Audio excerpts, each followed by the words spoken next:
What is up? This is Raphael with NBA Draft Junkies with another video for you today. I'm trying to crank out as much content as possible. And in this video, it is one of my favorite prospects to watch from an entertainment standpoint. It is Spain's Juan Nunez. Nunez is ranked as one of the top prospects in Europe, born in 2004.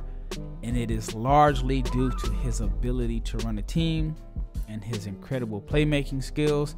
He's a terrific passer with a little bit of flash and flair to his game. Actually, you know what? Let me take that back. A lot of flash and flair. His creativity as a playmaker is one of the reasons that he's one of my favorite prospects to watch. This behind the back pass out of a ball screen epitomizes the confidence that Nunez plays with. He's an ambidextrous passer that seems to have some sauce or flavor on every single assist. It might be a lazy comparison, but there's some young Ricky Rubio in his game.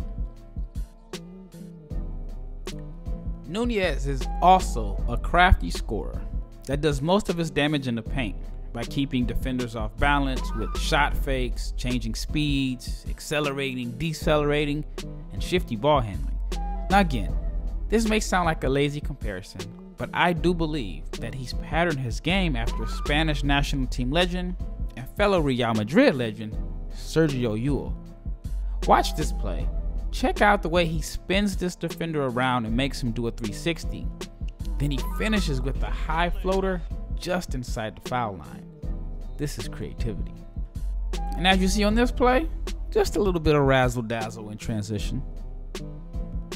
Nunez is most effective scoring when he's getting downhill and attacking bigs out of ball screens.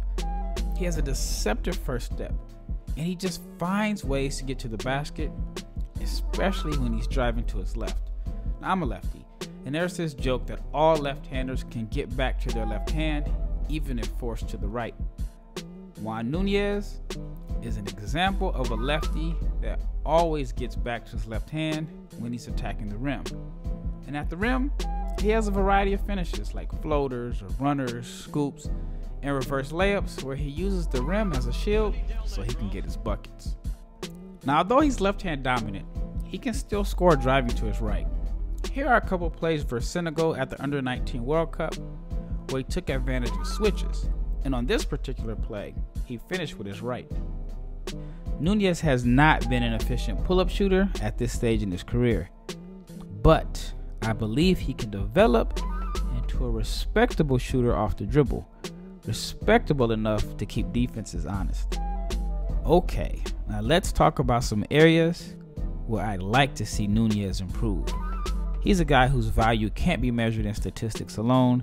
He plays winning basketball, he rebounds, he defends, and he controls the game like a savvy vet. However, his most glaring weakness is his outside shooting. In 6 games for Real Madrid's under-18 team that played in the Adidas Next Generation tournament, Nunez shot a combined 5 for 18 from 3. The numbers did improve at the FIBA Under-19 World Cup this summer, where he missed all 10 of his attempts from deep. Even if you go back to 2019 at the Under-16 Euro Championships, he only connected on 31% of his threes on a little under 3 attempts per game. Now, if you're one of the people that believes free throw shooting is a good indicator of shooting touch, then these numbers will really scare you. He only shot 64.3% from the foul line in 14 FIBA games since 2019, and he was 14 for 25 from the charity stripe at the Adidas Next Generation tournament. Another area that concerns me is his lack of pop around the rim. Now, he's a below the rim finisher, and he does have some craftiness as I've shown earlier in the video, but there are times when it's obvious that he lacks explosion and vertical pop around the rim.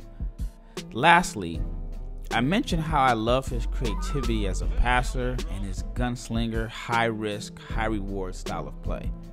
Well, the downside is he has a tendency to force passes in tight spaces, which leads to turnovers. For all his brilliance as a passer, his assist numbers were even with his turnovers at the under-19s. Now, these are just a few concerns for right now, but the good thing is Nunez just turned 17 in June 2021, so he has time on the side. But if I'm not mistaken, he's young enough to play in the 2023 under-19s.